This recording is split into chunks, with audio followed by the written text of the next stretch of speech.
Very good afternoon all of you. NPO chapter को हम अपनी क्लासेस को कंटिन्यू करते हैं और आज आपके साथ एक हम फुल फ्लैज क्वेश्चन करेंगे।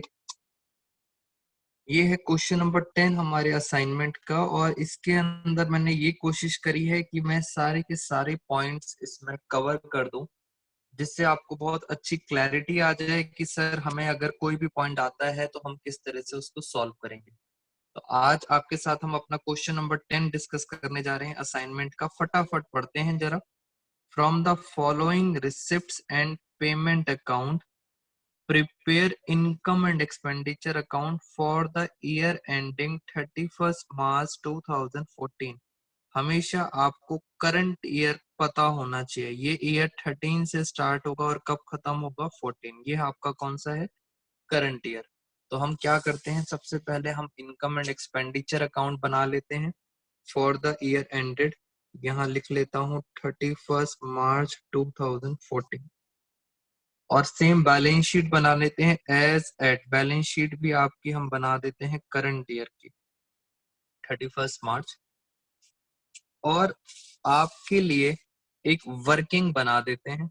वर्किंग में मैं यहाँ पे आपके लिए दोबारा से बैलेंस शीट बना देता हूँ, बट ये जो बैलेंस शीट होगी ये प्रीवियस ईयर की होगी, 31 मार्च 2013 की है। यानी सर ये ओपनिंग बैलेंस शीट है। सिर्फ आपकी नॉलेज के लिए बना देते हैं ओपनिंग बैलेंस शीट। तो तीन तीन हमने बातें कर ली। अब हम देखते हैं इस क्वेश्चन में क्या क्या काम की बातें हैं। आओ मेरे साथ जरा। इस क्वेश्चन को हम क्या करते हैं, यहाँ से फोल्ड कर देते हैं। एक एक पॉइंट बहुत ध्यान से आपको समझना है क्वेश्चन के अंदर। हाँ जी, ये रिसिप्ट साइड दी है यानी पैसा आया है, ये पेमेंट साइड है पैसा गया है। सबसे पहले तो देखो आप फंड के बारे में। फंड बेस अकाउंटिंग, हमें कौन कौन से फंड मिले हैं आराम से देखना। सबसे पहला फंड है आपके पास प्राइस फंड। हमेशा पहले फंड देखा करो, इस फंड के ऊपर क्या कोई एक्सपेंस है। अब देखो क्या आपने कोई प्राइजेस पे करे हैं? यस सर, हमने प्राइजेस भी पे करे हैं। और कोई है प्राइजेस के ऊपर? नहीं। इस फंड के ऊपर ये एक्सपेंस है, क्या कोई इनकम है? प्राइस फंड के ऊपर नहीं है इनकम। ठीक है, ये हमारा पहला पॉइंट हमें समझ आ गया, फंड बेस अकाउंटिंग। एक और भी फंड मिला है आपको, चैरिटी फंड। अब चेक करो क्या इसके ऊपर कोई खर्चा है? यस, चैरिटी शो एक्सपेंस करे हैं आपने। मैं आपको अभी क्या सिखा रहा हूँ? Fund base accounting. इस फंड का जो भी खर्चा होगा वो इस फंड में से क्या हो जाएगा? माइनस हो जाता है। और देखते हैं सर कोई और फंड तो नहीं है। लॉकर रेंट डोनेशन मिली है, मगर किसके लिए मिली है? बिल्डिंग के लिए। तो यहाँ भी स्पेसिफिक है, तो यहाँ भी क्या लग जाएगी? Fund base accounting. बिल्डिंग के लिए डोनेशन मिली है, स्पेसिफिक डोनेशन। चेक करो क्या बिल्डिंग खरीदी है क्या? फटाफट देखेंगे क्या बिल्डिंग पे खर्चा हुआ है? यस, बिल्डिंग पे भी क्या हुआ है? बिल्डिंग पे खर्चा हुआ है। एक छोटी सी इसमें टाइपिंग एरर है, जरा उस टाइपिंग एरर को एक बार देख लेते हैं। ये आपकी बिल्डिंग का अमाउंट है, ये फर्नीचर है और स्पोर्ट्समैन इक्विपमेंट परचेज, ये है स्टेशनरी का अमाउंट और ये है स्पोर्ट्समैन इक्विपमेंट परचेज। तो फिगर्स थोड़ी सी ऊपर नीचे हो गई हैं, बाकी सब हमें बात समझ आ गई है। बाकी सर और कोई ऐसा पॉइंट नहीं था। फंड बेस अकाउंटिंग के बारे में डिस्कस कर लेंगे। फिर एक पॉइंट आ गया लेगेसी। बहुत बच्चों को अभी भी कंफ्यूजन है, सर लेगेसी को क्या करना है? बेटा लेगेसी को कैपिटल मानना है, कैपिटल रिसिप्ट, और कहाँ चली जाएगी? लाइबिलिटी साइड में चली जाएगी। कैपिटल रिसिप्ट कहाँ जाती है? लाइबिलिटी में। एक बच्चा कहता है सर गवर्नमेंट से ग्रांट मिली है। ग्रांट का मतलब होता है चंदा।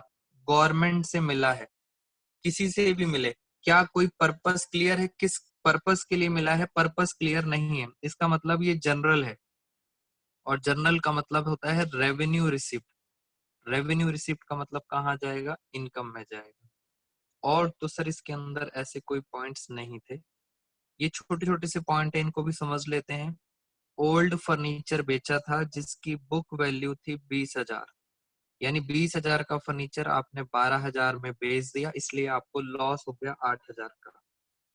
इधर चलते हैं जरा, इधर लिखा है 12% की आपने कहीं इन्वेस्ट करा है। कितना इन्वेस्ट करा है? 80,000 रुपए।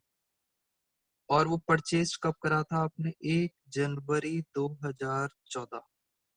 तो जब भी आप इन्वेस्ट करोगे उतने मंथ्स का आपको क्या मिलना चाहिए? इंटरेस्ट मिलना चाहिए। मगर यहाँ पे इंटरेस्ट ऑन इन्वेस्टमेंट नहीं दिख रहा। इंटरेस्ट मिलना चाहिए बट इंटरेस्ट नहीं मिला, इसका मतलब कैश में नहीं मिला, तो बाकी का सारा क्या होगा? आउटस्टैंडिंग होगा। तो ये भी पॉइंट अभी हम डिस्कस करेंगे आपसे दोबारा। रेंट कह रहे हैं सिर्फ 11 महीने का पे करा है कैश में। इट मीन्स ये जो 33,000 है ये 11 मंथ्स का आपने कैश में पे करा है। दैट मीन्स अभी भी 1 महीने का क्या है? 1 मंथ का अभी भी क्या होगा? आउटस्टैंडिंग होगा। 12 में से सिर्फ 11 महीने का पे करा है, 1 मंथ का क्या होगा? आउटस्टैंडिंग। छोटी छोटी बातें हमने सब समझ ली हैं और अब हम चलते हैं जरा नीचे। एडिशनल इंफॉर्मेशन, पहले आसान पॉइंट पढ़ते हैं। 31 मार्च 2013, 13 मतलब प्रीवियस ईयर, हमारे पास पिछले साल फर्नीचर था 35,000 का। यानी आप चाहो तो आप फटाफट ओपनिंग बैलेंस शीट के अंदर पुराना फर्नीचर लिख सकते हो। पिछली बार हमारे पास फर्नीचर था 35,000, ये ओपनिंग बैलेंस शीट आ गई। और पढ़ते हैं यहाँ पे फर्स्ट पॉइंट में क्या लिखा है। मैनेजिंग कमिटी डिसाइडेड, हमारी मैनेजमेंट ने डिसाइड करा, treat 75% of entrance fees as capital receipt and balance is revenue। ये क्या कहना चाहते हैं? कह रहे हैं आपको जो एंट्रेंस फीस मिली है, एंट्रेंस फीस कितनी मिली है? 12,000। ये सारी की सारी हमारी क्या होती है? इनकम। मगर मैनेजमेंट ने कहा इसका 75% कैपिटल है। 75% कैपिटल है तो 12,000 का 75% कितना हुआ? शायद 8,000 हुआ। 25% होता है 1/4, 3,000, 9,000 हुआ, 9,000। तो 12,000 कर लेते हैं, कंफ्यूजन। 12,000 इंटू 75%, 9,000। 9,000 का उन्होंने बोला है कैपिटल रिसिप्ट है। कैपिटल रिसिप्ट का मतलब होता है ये जाएगी लायबिलिटी साइड में, और बाकी का सर जो 3,000 बच गया एंट्रेंस फीस, वो कह रहे हैं रेवेन्यू है। रेवेन्यू कहाँ जाएगी? Income side. तो 3,000 कहाँ चला जाएगा? आपका इनकम साइड। ये इसका मतलब बता रहे हैं। होपफुली और सारे क्वेश्चन हमें समझ आ गया। छोटी छोटी बातें करेंगे इसके अंदर और फिर हम इस क्वेश्चन को कंप्लीट करते हैं जल्दी जल्दी। तो आओ मेरे साथ, पहले हम यहाँ पे कैलकुलेशन कर लेते हैं। इधर यहाँ पे हम एक कैलकुलेशन कर लेते हैं इंटरेस्ट की। Interest on investment, first calculation आसान वाली, इंटरेस्ट ऑन इन्वेस्टमेंट। तो फटाफट देखते हैं। हमारे पास 12% की इन्वेस्टमेंट थी, 80,000, बट खरीदी थी कब थी? 1 जनवरी। अगर जनवरी से लेके मार्च तक जाऊं, जनवरी से लेके मार्च तक जाएंगे तो हमारे पास कितने मंथ बचेंगे? 3 मंथ्स। तो इंटरेस्ट कैसे निकालेंगे? 80,000 का 3 मंथ्स का इंटरेस्ट निकालेंगे और इंटरेस्ट का रेट था 12%। ये 3 मंथ्स मैंने कैसे निकाले हैं? 3 मंथ्स निकाले हैं जनवरी से लेके मार्च तक। तो ये इंटरेस्ट आपका आ गया 8 3 2400 का आपको इंटरेस्ट मिलना चाहिए था, मगर मुंशी के पास कुछ भी कैश नहीं आया। आप चेक कर सकते हो, इंटरेस्ट नहीं आया। इट मींस ये सारा का सारा क्या हो गया? आउटस्टैंडिंग हो गया, एक्रूड हो गया। बस आपने याद रखना है। मैं सेकंड स्टार पे चलता हूँ, रेंट के बारे में। 11 मंथ्स का रेंट था 33,000। तो अगर हम बात करें रेंट की, तो 33,000 जो आपने रेंट पे करा है वो तो 11 महीने का है। तो एक महीने का कितना निकलेगा? एक महीने का रेंट निकलेगा 3000 और वो आपने पे नहीं करा, इसका मतलब वो भी क्या हो गया? आउटस्टैंडिंग। तो रेंट भी हमारा खत्म। बाकी तो हमारे पास और ऐसा कोई पॉइंट था नहीं। अब हम चलते हैं आगे, मेन क्वेश्चंस पे आते हैं जरा इन पॉइंट्स को छोड़ के। ये है इनकम एंड एक्सपेंडिचर। सबसे पहला काम करो आप, bank balance. Opening bank balance कितना था? 36,000। तो ये रही हमारी ओपनिंग बैलेंस शीट और ओपनिंग का बैंक हमारे पास आ गया।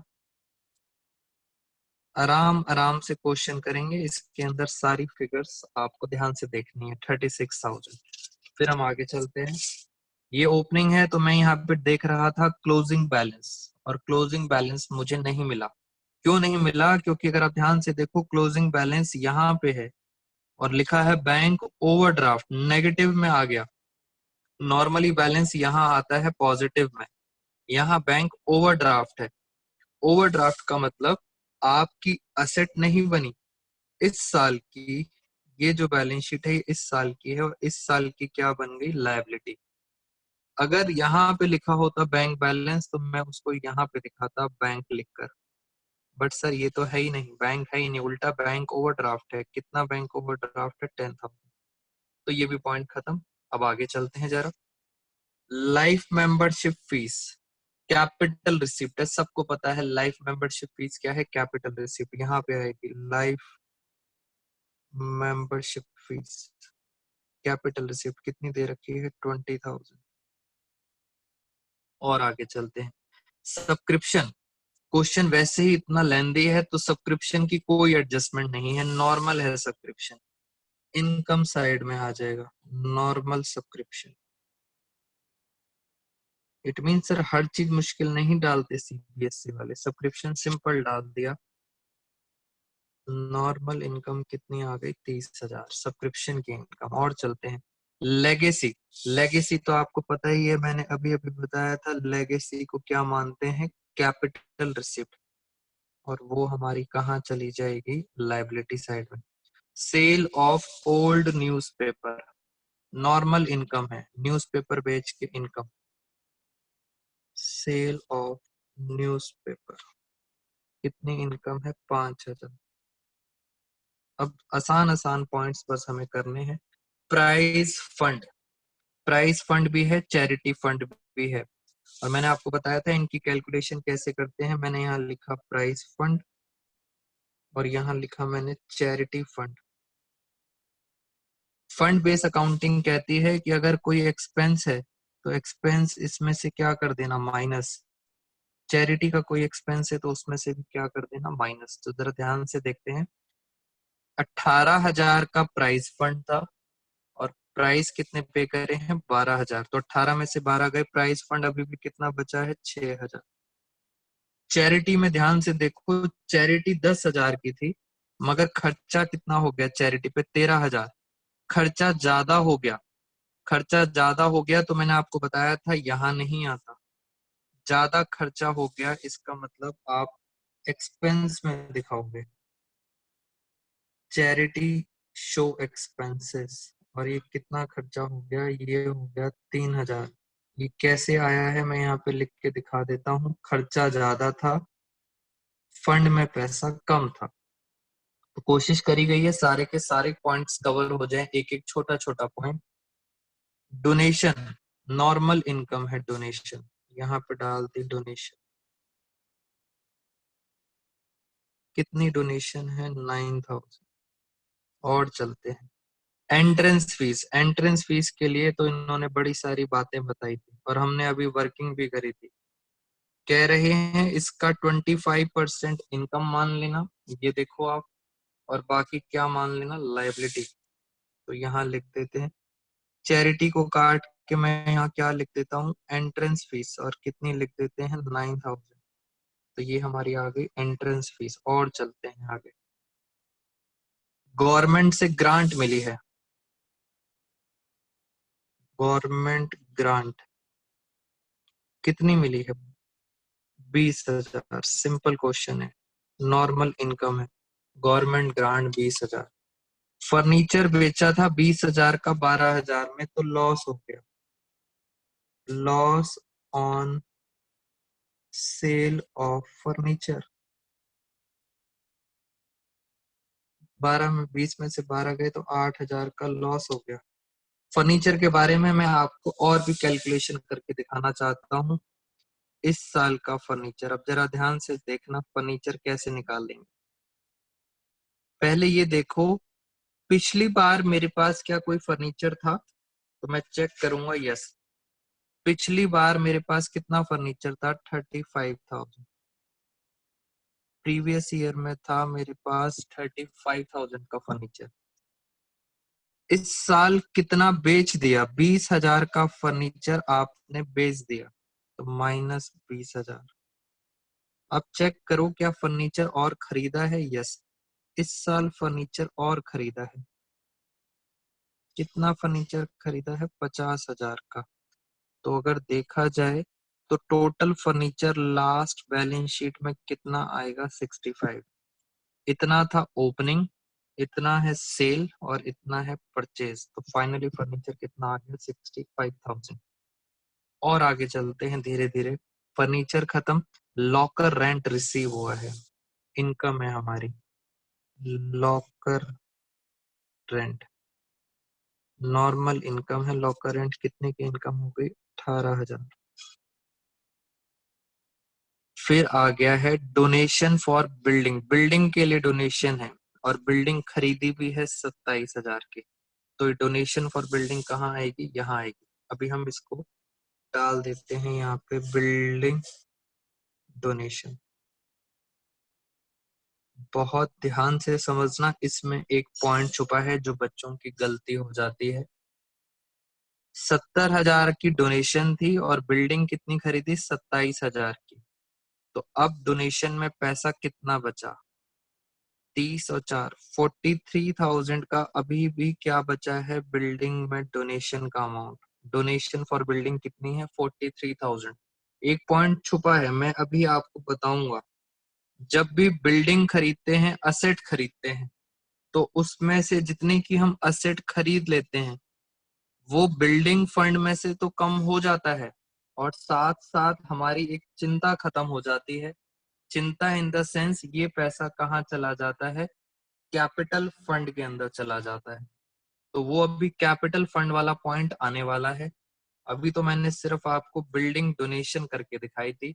70 में से 27 खरीद लिया तो बिल्डिंग फंड बचा 43, और अभी कैपिटल फंड में और कुछ आएगा, उसको अभी देखेंगे। बाकी तो सर बैंक और ड्राफ्ट खत्म। इधर आ जाते हैं। रिपेयर्स नॉर्मल खर्चा है 2। रिपेयर्स कितना खर्चा है? 7,000।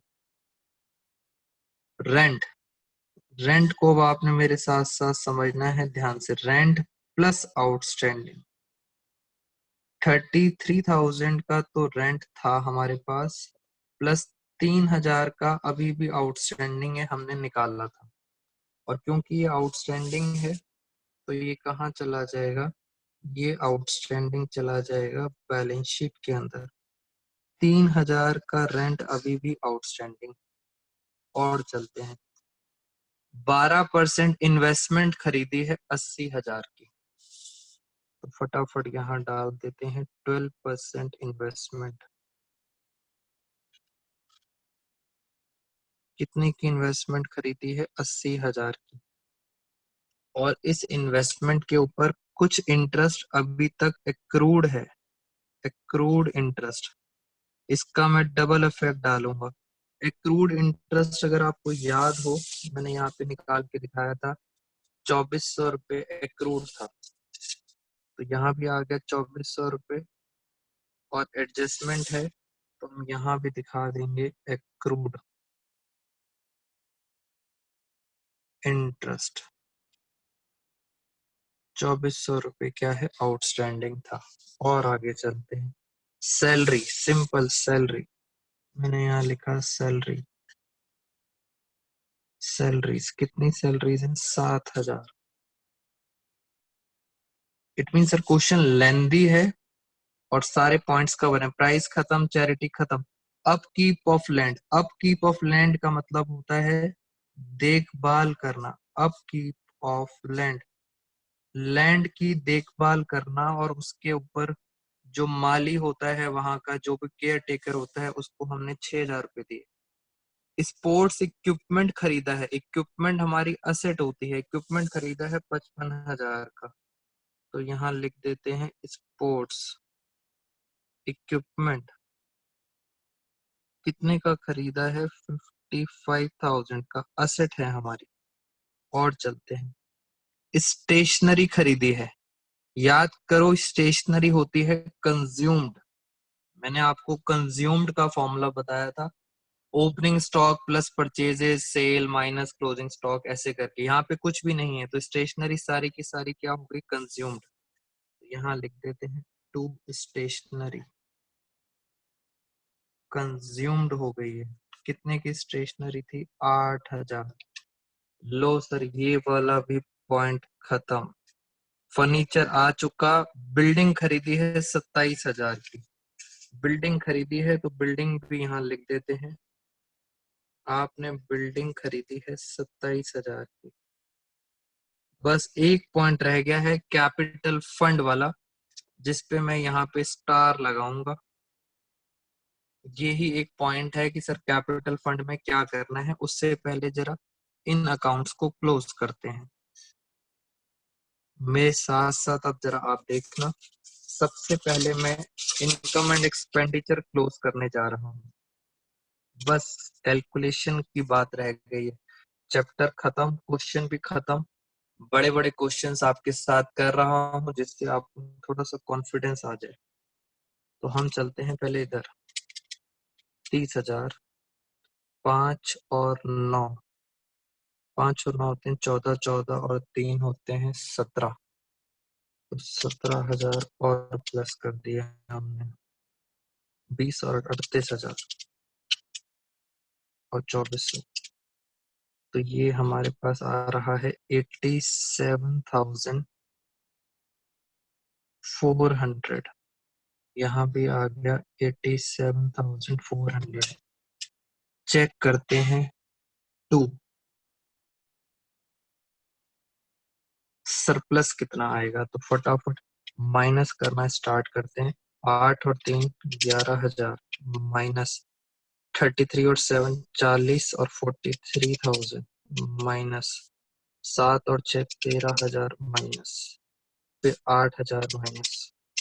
तो ये हमारे पास आ गया 12,400।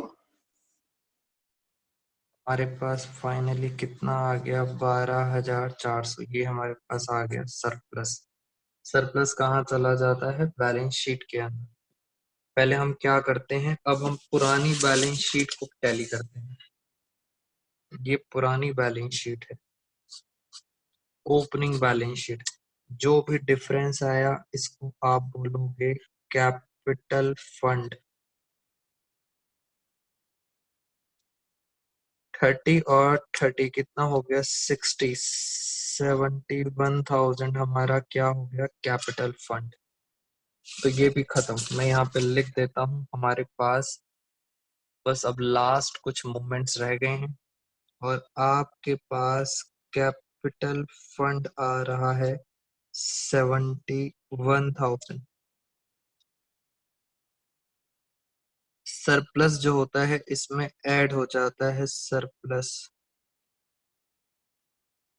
कितना सरप्लस था, 12,400। अब मैं आपको दिखाना चाहता हूं इसके अंदर कुछ और भी ऐड होगा। बस वो चीज आप हमेशा ध्यान रखेंगे, बिकॉज आप स्टूडेंट्स क्या टीचर्स हम सब भी भूल जाते हैं वो चीज। तो मैं चाहता हूं आपको डिफरेंस निकालूंगा तो आपको खुद समझ आएगा कि सर हम क्या भूल गए। पहले जरा असेट साइड का टोटल कर लेते हैं। 65,000, 80,000, 2400, 55,000, 27,000।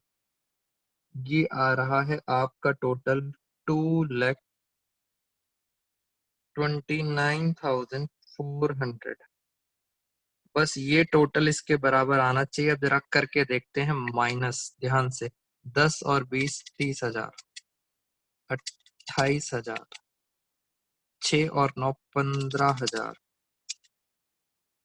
43,000 माइनस 3,000, उसमें से 71,000, 12,400। ध्यान से देखो इस फिगर को और इस फिगर को दिमाग में बिठा लो। ये एक फिगर थी 27,000 की जो हमारा डिफरेंस आ रहा है, और मैंने आपको कहा था ये ही एक सबसे इंपॉर्टेंट पॉइंट है। वो पॉइंट क्या था? क्वेश्चन पेपर कहाँ गया हमारा? हमेशा याद रखना, जब भी आप फंड बेस अकाउंटिंग करते हो, मगर फंड किसका होता है? असेट का। तो जितने की आप असेट खरीद लेते हो, फंड में से तो माइनस कर देते हैं। फंड में से क्या करते हैं? माइनस कर देते हैं। और साथ साथ उस फंड को हम कैपिटल में क्या कर देते हैं? ऐड कर देते हैं। ये मैंने आपको अपनी नॉर्मल क्लासेस में बताया था कि जब भी हम असेट खरीदते हैं तो असेट का अमाउंट फंड में से तो माइनस होगा ही होगा, साथ में कहाँ ऐड होता है? कैपिटल के अंदर। तो इसलिए सिर्फ असेट की बात होती है, ऐसी चीजें कभी भी प्राइस, एक्सपेंस, चैरिटी एक्सपेंस इन फंड के बारे में नहीं होता। ये सिर्फ कब किस पे एप्लीकेबल होती है? असेट फंड के ऊपर। तो अगर हम इसका टोटल लिख दें बाहर, तो जैसे 71,000 प्लस 12,400 और प्लस 27,000, तो सर ये आ रहा है 1,10,400। और इसका जो टोटल आएगा 229,400। इतना बड़ा क्वेश्चन था और एक अटेम्प्ट में हमारा पूरा क्वेश्चन सही हो गया। बहुत सारे पॉइंट सीखे इसके अंदर। मैं आप सब बच्चों से बोलूंगा और आपको समझाऊंगा कि इस क्वेश्चन के अंदर बहुत सारे पॉइंट्स थे। आपको एटलीस्ट 2 टाइम्स ये वीडियो देखनी चाहिए, आराम से पॉज करके एक एक चीज रिवाइज करनी चाहिए। और अगर आपको कोई भी डाउट है तो आप मुझे YouTube पे ही कमेंट बॉक्स में लिख सकते हैं, क्योंकि इस तरह के क्वेश्चंस के चांसेस हैं बोर्ड के अंदर आने के। मैं आपको हल्का सा इसके अंदर एक लास्ट पॉइंट समझा देता हूँ। जब भी आप पढ़ते हो fund base accounting, fund base accounting, तो आपको ये चेक करना होता है कि ये फंड किसका है।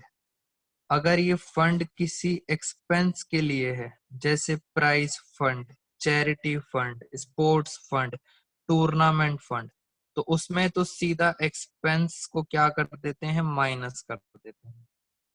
बट अगर फंड किसी असेट का है, जैसे फर्नीचर फंड, बिल्डिंग के लिए फंड मिला है आपको, लाइब्रेरी के लिए फंड मिला है, किसी असेट के लिए मिलता है, तो उस फंड में से तो आपको माइनस करना ही होता है when ever you purchase assets.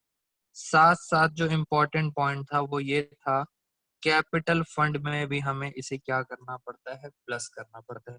Reason मैंने आपको अपनी नॉर्मल वीडियोस में बहुत डिटेल में बताया था कि सर हम क्यों ऐड करते हैं कैपिटल फंड के अंदर। तो इस फंड से पैसा निकलता है और कहाँ चला जाता है? कैपिटल फंड के अंदर। तो इसके साथ साथ हमारा ये भी क्वेश्चन खत्म। अब हम नेक्स्ट वीडियो में मिलेंगे, आपके साथ एक और टेक्निकल क्वेश्चंस कराएंगे जिससे आप बच्चों को कॉन्फिडेंस बिल्डअप हो जाए। Thank you so much all of you, take care.